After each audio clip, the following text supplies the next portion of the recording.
when you, what do you say, my Facebook friend?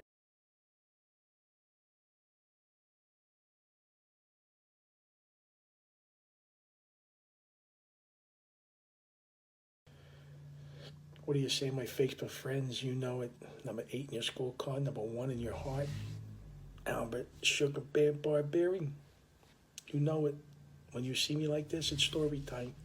So let's get right to it. I promised I would share um, a crazy time in my life, in my late teens, early 20s, and my finding myself in this legendary um, game they called the ZIGANET game, held in South Philadelphia. At the time, it was 1979. It was a crazy time in my late teens, early 20s, um, growing up in South Philly. Um, a lot of you probably are wondering, how, Sugar, how did you get mixed up in a game like this? It was infamous. This game. I'm with the most fiercest, fastest gamblers in all of South Philly. They're grown men, and I'm 20 years old, and I'm right in the thick of a serious money game. And just to give you a little background, um, I came from a broken home. My mom and dad were divorced when I was an infant, and I had a great childhood. My father was in my life. He lived a mile away from me and my mom and brother, and I lose my mom at 18 years old. So there was no direction uh, given to me in my teenage years after my mom died. Me and my father, we butted heads. I was going down a road he didn't approve of, and for me, it was just playing baseball. I went to college a couple of years because all I wanted to do was play professional baseball and become a major leaguer. And so, you know, growing up in the inner city, especially South Philly, hanging out in corners and stuff like that, and gambling was a way of life. And it was for me, at least, in my late teens, early 20s. So let me give everybody an idea about the ZIGANET game. A lot of people heard about it, but they don't understand what kind of game it was. It definitely was not a poker game or anything like that. I wrote down some, just some fast facts about it so I can run through it so it don't take up time.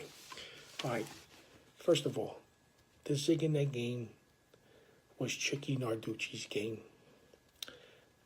Uh, Nobody in the city was allowed to spread the ZIGANET game anywhere. You couldn't ask. You couldn't. There was no permission granted.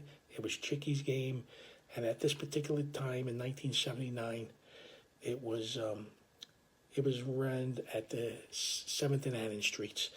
It probably was running in the 50s and the 60s, but I have no clue whose game it was or where it was held. So that's what I gather. You know, this game started on a Saturday around noontime, and it went all the way through Monday sometime, whenever it ended. Like I said, it wasn't a poker game, and the ZIGANET game came from the old country of Italy, and it just some way found its way over here. That's what I was told. Like I said, it wasn't a poker game, so no cheating could happen. It would not happen, and there was just no way to cheat, as I show you a little bit how the game was played. So it wasn't like that. The game was all about luck. There was no skill involved, and the game was about bankroll and aggression and aggressive betting. Okay, the game was dealt with a single deck of cards with the eights, nines, and tens removed, and I'll explain to you why. The game was a 10-seated game with the 10 men that took their places at the table. They were called handmen. These men were usually, well, not usually, these men were guys with bankrolls.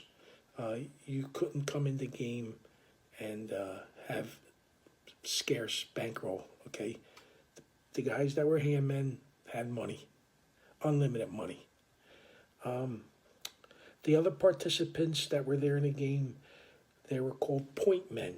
And the point men would stand behind the table, behind the handmen, and they can take any action of the handman action if offered to them, anyone. And the object of the game really was, if you were the dealer,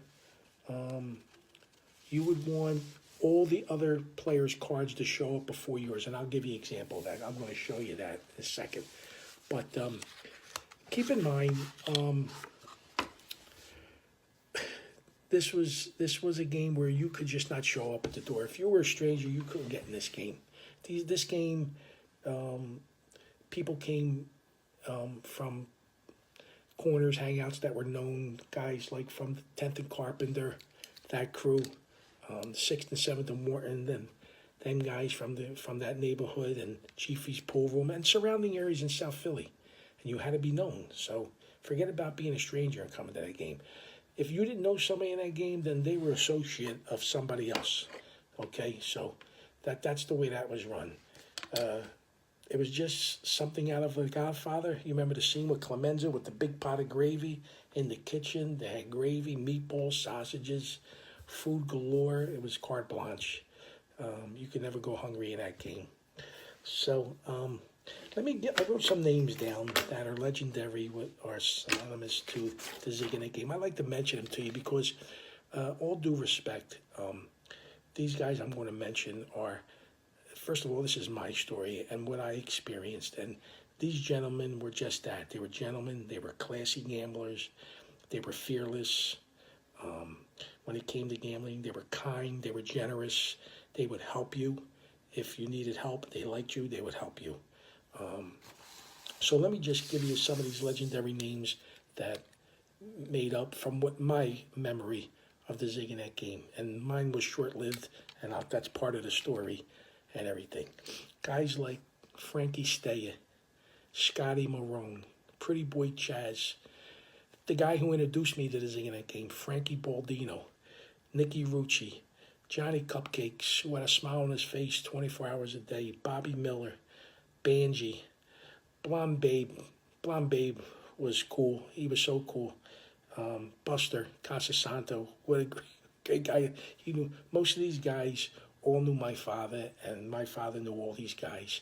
So it also helped being the son of Blizz. You know what I mean? Here I was 20 years old in a game like this, so having that going for me was, I guess, the, ace up for me.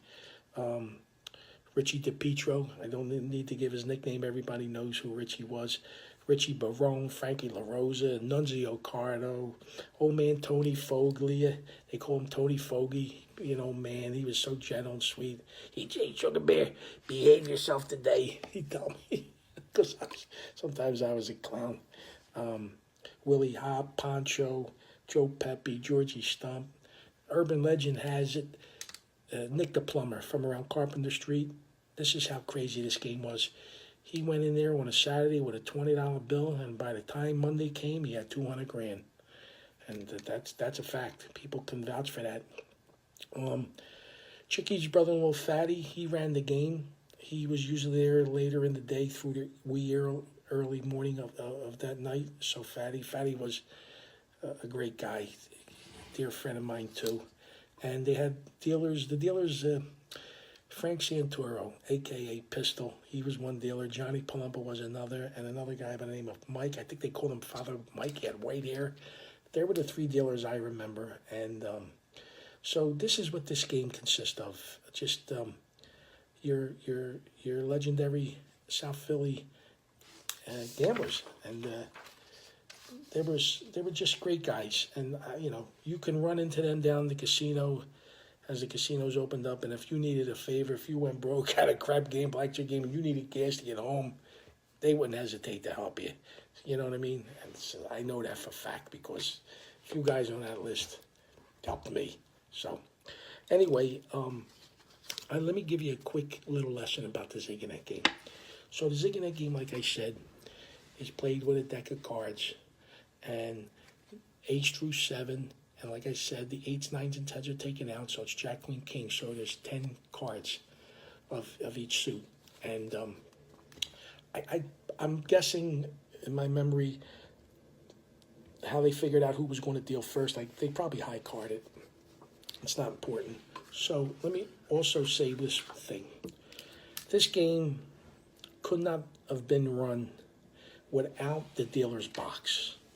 This dealer's box was only one of a kind and only one of them.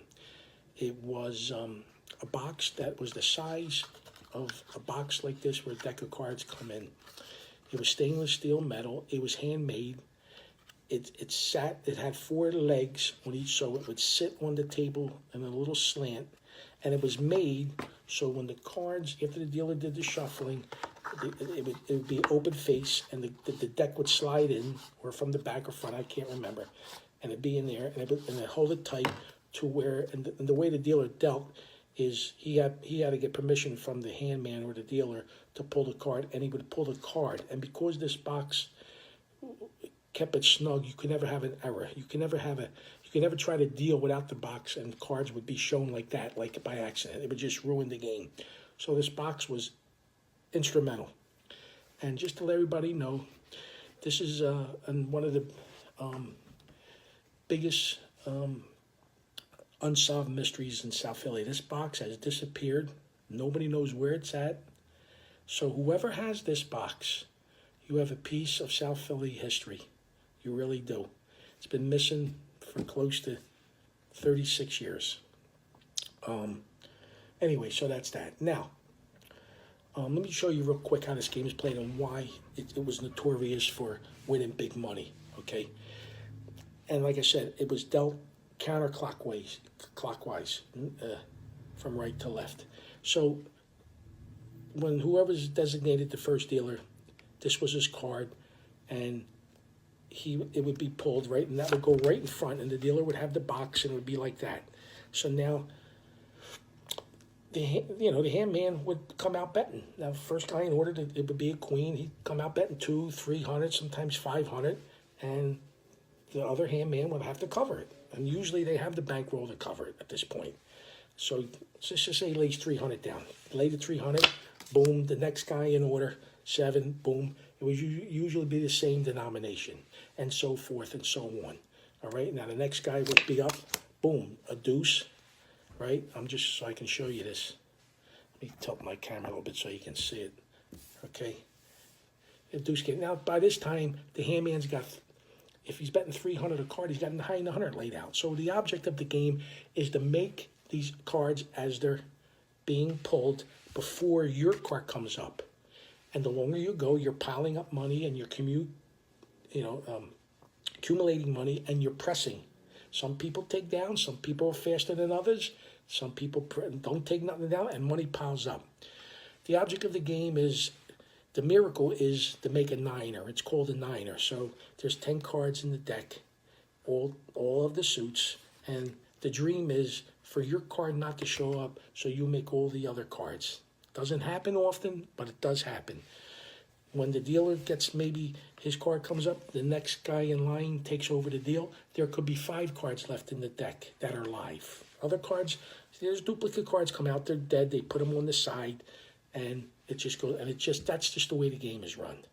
It's just an aggressive accumulation of money piling up, and as you get down to the last 2 cards, whether it's you're finishing up, you're trying to make a niner, or wherever you were. And by that time, when you get down to the last 2 cards, sometimes the money's on the table. It's insane. It's just like total insanity. And that's the way the game was played. So now, here I am. I'm 20 years old. I'm in the game. And it was a late Saturday night. And it's around 2:30 in the morning. And in walks a gentleman. And right away, this guy comes in, trench coat, tall, collar up, trench coat. And right away, attention was all on him. It seemed like he demanded the attention in the room. People were saying, "How you doing, Frank?" Now, keep in mind, I have no clue who Frank Sindone is at this time. I don't know who he is, what he does, nothing. I know nothing. All I know is people are saying hello, and like I said, it seemed like he demanded their attention in the room. As he comes in, I happen to be up starting to deal the hand. I'm the dealer. And Pistol, Frank Santoro, a.k.a. Pistol, he's in the box. He's the dealer.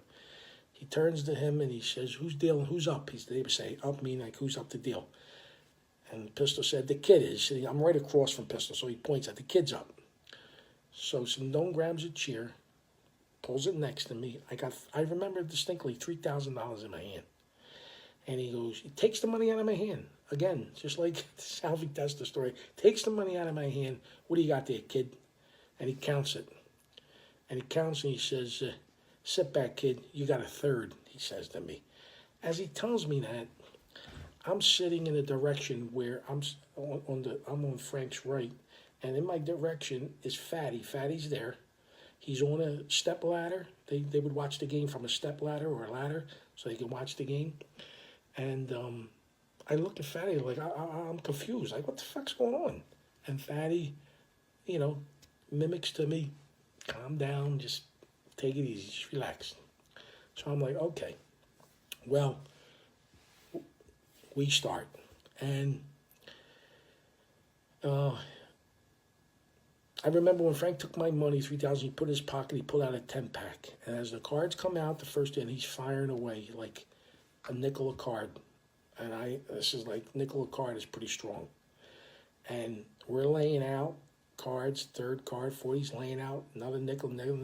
Before you know it, boom, we make one, and he ain't taking nothing down. He's taking, if he made the first card that he put out, whatever it was, he's got 1,000. Now he'd even add, because there's 3 more cards. He would just add, maybe like 1,000 more. Sell it. He'd tell Spickle, just get it.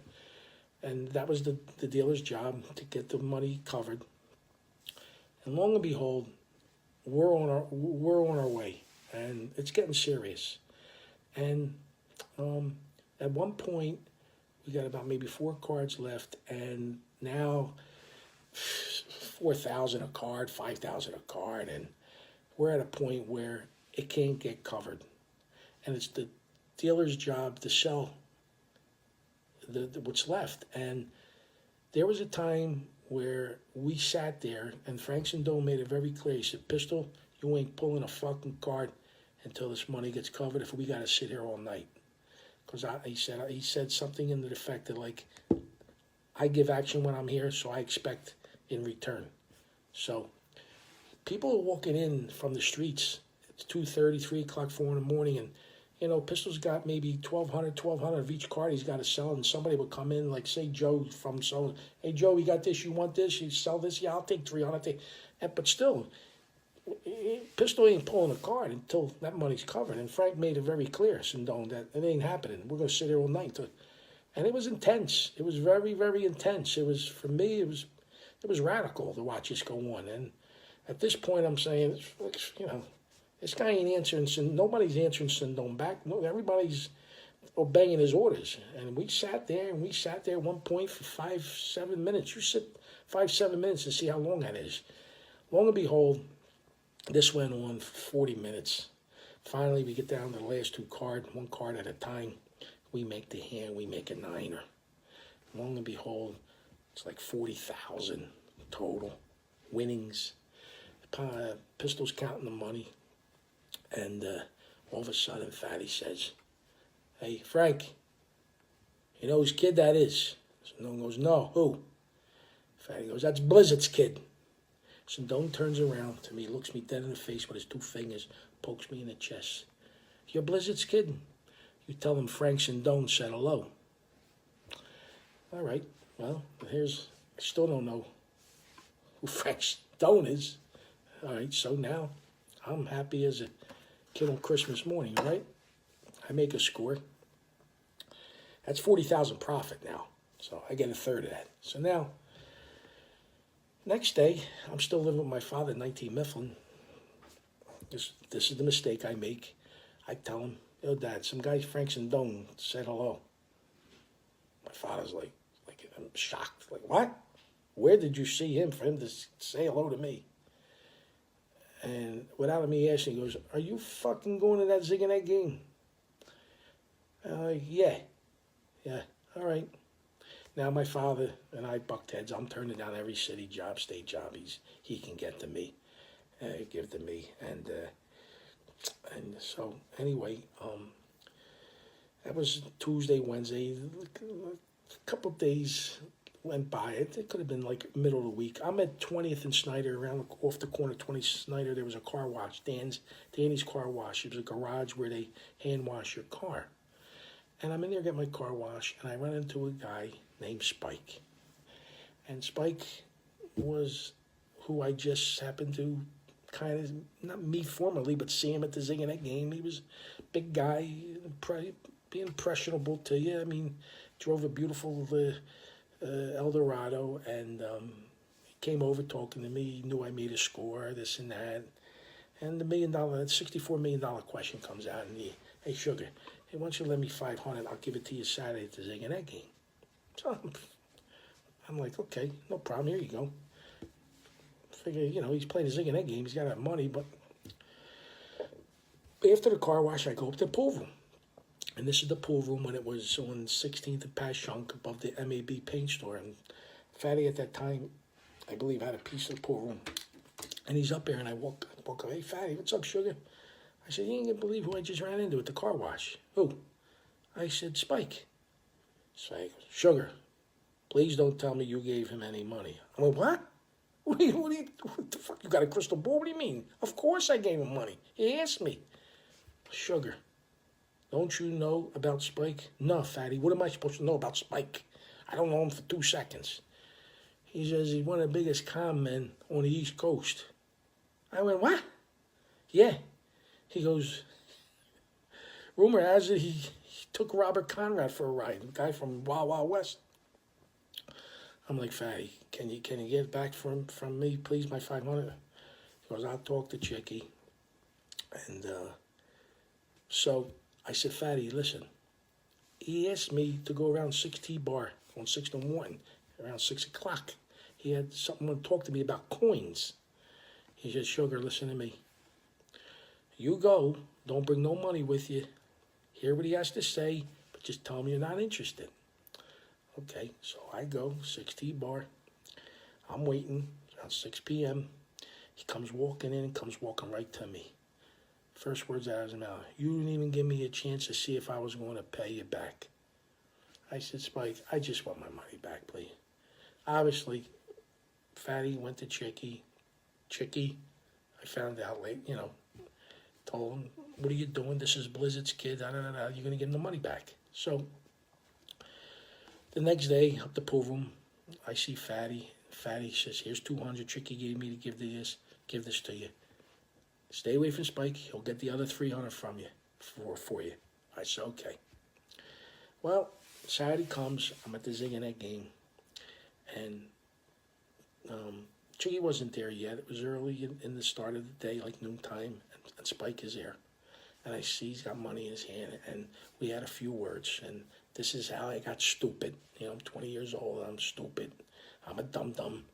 And one word led to another, and before you know it, I got to make a beeline to the front door because I'm getting hit, kicked from the young guys from the neighborhood there, and I'm overwhelmed and a little shocked and scared, and I'm running through, and I didn't get really hurt, but I'm getting banged around, and I have to get through one door, then I get to the other door that's locked. Jeff, the doorman, and old man, the door's locked, and I get there, I'm in the corner, and they're pounding, kicking me, and all of a sudden, I hear them. All right, let him out, get him out, and let him up, get him out, and they threw me out. I get up, I peed my pants. I gotta get up. I was like, shocked and scared, So I get out of there and I go down to 7th and Washington to a payphone. There's a payphone on the corner. I call my father and I tell him. I said, Dad, I can't believe what happened. I don't know why it happened. He goes, where are you? I said, 7th and Washington, payphone. He goes, you wait right there. I'll be right there. 10, 15 minutes later, my father drives around, grabs me, comes around, we park around 7th and N, and I sit on the step right across the door from the corner home where the game was run, something, and I sit there. My father goes in the ZIGANET game. A couple minutes later, my father comes walking out with Chickie. And he's got a look on his face, my father, like he just wants to smack me right in the mouth. And he comes over with Chickie and my father. Go ahead, Chickie, tell the imbecile what he did. Chickie looks at me, Blizz, little Blizz, he said, listen, I can't have you come in my game and disrupt the game and cause a scene. I told you, didn't I tell you? Didn't you get the word from Fatty, stay away from Spy? I'll handle it. I said, yeah, Chickie did. Well, you just can't do this in my game. He goes in his pocket, Chickie, pulls out the 300, he says, here's the 300 from him. Leave him alone, stay away from him, okay? As the conversation is going to end, right, my father says, Chick, hold on. Chickie says, yeah, Blizz. He says, I want you to bar him from your game. Chickie's like a little taken back. He goes, really? That's what you want? You want me to bar him? My father goes, yeah. Chickie looks me right in my face. Blizzard, he said, he called me Blizzard this time. He said, Blizzard, listen, you are no longer allowed in my game, ever. You understand me? I said, I understand, Chickie. He goes, all right. It's all right, Blizz. They shook hands with my father, Chickie, and that was the end of that. And that was the end of my short-lived ZIGANET experience, from meeting Sindone, from him telling me to say hello to my father, and that's what went down with that. And it was all over the city that, you know, Sugar made a score. I made a couple scores in 3 weeks. I made a couple niners, believe it or not. And what happened was the ending of the story. It was great. I'm up the pool room a couple days later, in the middle of the week. I'm in the pool room in the back. And so, Sugar, somebody hollers, Blonde Babe wants you downstairs. Blonde Babe? Blonde Babe? I mean, I know Blonde Babe. I grew up with Ralphie, Joey, Anthony, 16, Wolf, the playground, Gary, Rick. I mean, I've been in company with Blonde Babe in the ZIGANET game, so run down there. Like I said, Blonde Babe was a nice guy, cool. I get down there, he's with his friend Joe Lamar. Joe Lamar and him were real tight. And the Blonde Babe says, Sugar, we want you to come down to Lang City with us, shoot dice. We need some lucky money. Because it was known that I was running good at the ZIGANET game. I said, yeah, I'm in. I'm down with that. He goes, all right, what are you doing such a night? I said, no. He goes, all right, be here at 10 o'clock. I said, how much money do I need? He said, what do you want to bring? I said, 3,000 good enough? He goes, yeah, that's fine. So I take 3,000 with me. We get to the crap table. And I believe it was Bally's, I want to say. And Blonde Babe throws a 10-pack on the table. And I got the dice. And this is my first crap game lesson. I never seen anything like this. And I realized how strong this was of him, the way he bet it, as I got to know dice. But I knew a little bit about it, and I never seen a guy get to the max on the box numbers that fast. And this shot I'm making each box number one at a time, to where I think he came out 500 on the box numbers, of course, 20, you know. And he got to 5,000 instantly. Didn't take nothing down. And at one point, when we're loaded for bear, and the dice got held up, where something's going on at the other end of the table, I'm aware of what's going on. I see he's maxed out. And I look back to my right, to Joe Lamar, Babe's on my left. And Joe Lamar goes, it's all gravy now, Sugar, do it. I get the dice, and as I'm ready to roll it, I fumble the dice. The one dice goes down the end, the other one a couple feet in front of me. They call it 7 out. Oh my God, 7 out. Babe had a look on his face. He picks it, racks up the chips. We get out of there. And I remember him walking out. He goes, you're never going to have an opportunity like that, Sugar. And we cashed out. I had made a few hundred, like, you know, because he had it down to a little profit was made, but everything was up there, like 20-something.